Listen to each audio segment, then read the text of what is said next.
जरा अपनी आंखें बंद करो।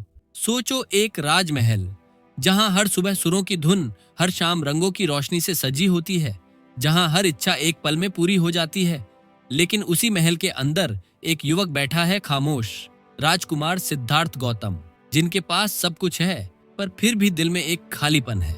कभी आपने ऐसा महसूस किया है, जब आपके पास सब हो लेकिन मन फिर भी शांत ना हो? वो बेचैनी वही थी सिद्धार्थ के अंदर।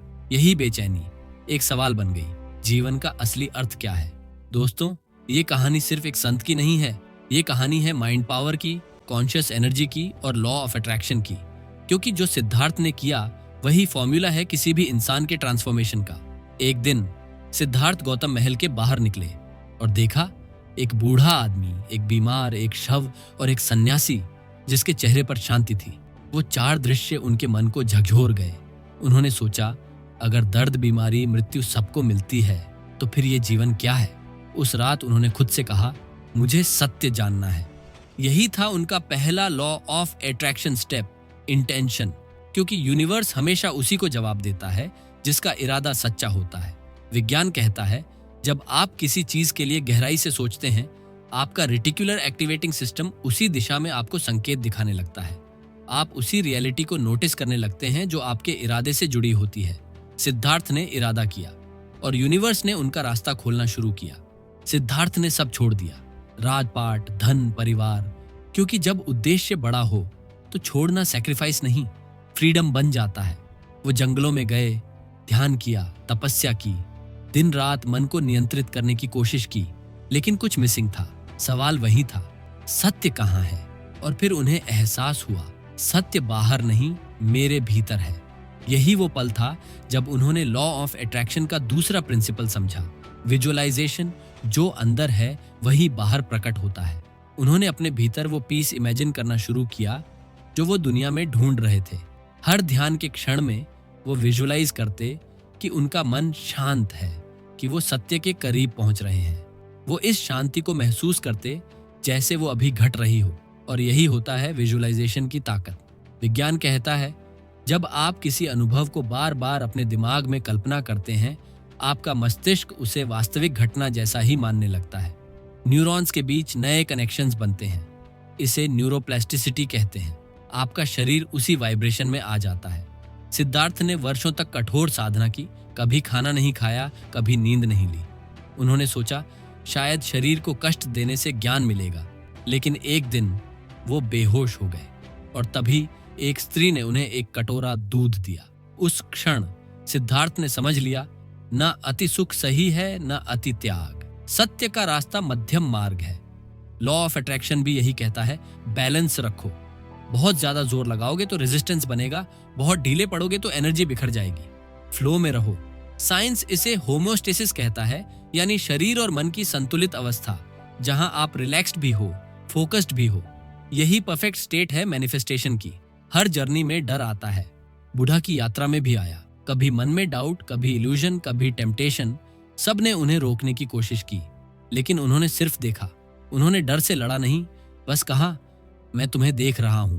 यही लॉ ऑफ अट्रैक्शन का तीसरा लेसन है। नेगेटिव इमोशंस को दबाओ मत, ऑब्जर्व करो।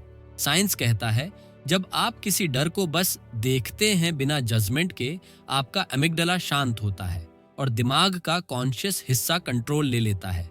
यानी अवेयरनेस ही हीलिंग है। और फिर वो रात आई। सिद्धार्थ बोधि वृक्ष के नीचे बैठे, संकल्प लिया, जब तक सत्य न मिल जाए मैं उठूंगा नहीं। रात भर ध्यान में बैठे रहे, मन शांत, सांस स्थिर, वाइब्रेशन स्टडी। और जैसे ही सुबह हुई, उनके भीतर एक प्रकाश फूट पड़ा, जागृति, एनलाइटनमेंट। वो जान गए, दुख का कारण है इच्छा और मुक्ति का मार्ग है जागरूकता। अब वो गौतम बुद्ध बन चुके थे। उन्होंने समझ लिया, जो भी हम सोचते हैं वो एनर्जी बनकर वापस हमारे पास आता है।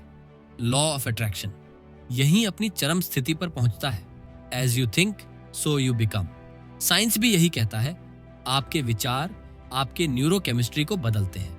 आपकी एनर्जी फील्ड, आपके चारों ओर का इलेक्ट्रोमैग्नेटिक ओरा आपकी सोच के अनुसार बदलती है। अगर आप भी गौतम बुद्ध के रास्ते को अपनाना चाहते हैं तो हर दिन ये आसान स्टेप्स आजमाइए। पहला स्टेप, शांति। 2 मिनट डीप ब्रीदिंग, 4 सेकंड सांस लो, 6 सेकंड छोड़ो। दूसरा स्टेप, इरादा, इंटेंशन। मन में बोलो, मैं आज क्लैरिटी और पीस अट्रैक्ट कर रहा हूं। तीसरा स्टेप, विजुअलाइजेशन। कल्पना करो कि तुम अपने गोल को पा चुके हो, महसूस करो वो खुशी। चौथा स्टेप, इमोशन, वो वाइब्रेशन पूरे शरीर में फैलने दो।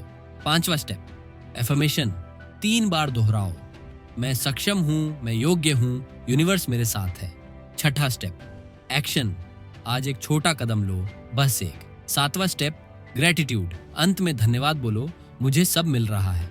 साइंस के अनुसार ग्रेटिट्यूड डोपामिन और सेरोटोनिन को बढ़ाता है, जो मोटिवेशन और हैप्पीनेस के हार्मोन है। यही केमिकल चेंज आपकी रियलिटी को अट्रैक्ट करता है। आज की दुनिया में भी वही फॉर्मूला काम करता है। बुद्ध ने कहा था, खुद अपना दीपक बनो। इसका मतलब है अपने विचारों की जिम्मेदारी खुद लो। अगर जीवन में डार्कनेस है तो वो आपके सोच का रिफ्लेक्शन है। सोच बदलो, वाइब्रेशन बदलेगा। वाइब्रेशन बदलेगा तो रियलिटी बदल जाएगी। लॉ ऑफ अट्रैक्शन कोई जादू नहीं है, ये एक एनर्जी अलाइनमेंट प्रोसेस है। कई लोग पूछते हैं, मैं विजुअलाइज करता हूं पर कुछ होता क्यों नहीं? क्योंकि पेशेंस नहीं है। यूनिवर्स को टाइम चाहिए सिग्नल्स अलाइन करने के लिए। जैसे सीड बोने के बाद कुछ दिन लगते हैं अंकुर आने में, वैसे ही एनर्जी को भी समय चाहिए। आपका काम है वो फेथ बनाए रखना। Faith equals frequency active in the heart. जब ये फ्रीक्वेंसी स्टेडी रहती है तब यूनिवर्स जवाब देता है। आज न्यूरोसाइंस ये साबित कर चुका है, माइंडफुल मेडिटेशन से ब्रेन स्ट्रक्चर बदलता है, एमिगडाला श्रिंक होती है, प्री फ्रंटल कॉर्टेक्स मजबूत होता है, यानी आप ज्यादा शांत, फोकस्ड और अवेयर बनते हैं। यही गौतम बुद्ध की टीचिंग थी और यही लॉ ऑफ अट्रैक्शन का साइंटिफिक फाउंडेशन भी है। विचार, भावना, वाइब्रेशन, रियलिटी, यही चक्र है। जिसे समझ लेता है वो खुद अपनी दुनिया गढ़ लेता है। बुद्ध ने कहा था, जो सोचोगे वही बनोगे। इसलिए हर दिन अपने विचारों की निगरानी करो। जब नकारात्मक सोच आए तो उसे प्रेम से रिप्लेस करो। कह दो, मैं शांत हूं, मैं मजबूत हूं, मैं केपेबल हूं। हर बार जब तुम ये कहते हो, तुम अपने दिमाग में नई रियलिटी लिख रहे होते हो। तो दोस्तों, अगर आपको लगता है कि आप भी अपनी लाइफ को नए स्तर पर ले जाना चाहते हैं तो आज से ये जर्नी शुरू करो।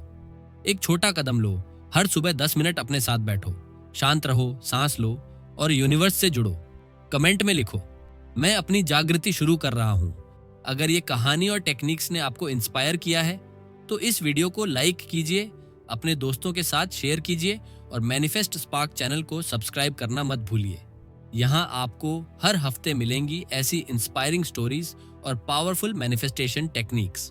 याद रखिए, आपकी सोच ही आपकी रियलिटी है। आप जो बिलीव करते हैं वही अट्रैक्ट करते हैं। Keep manifesting, keep shining.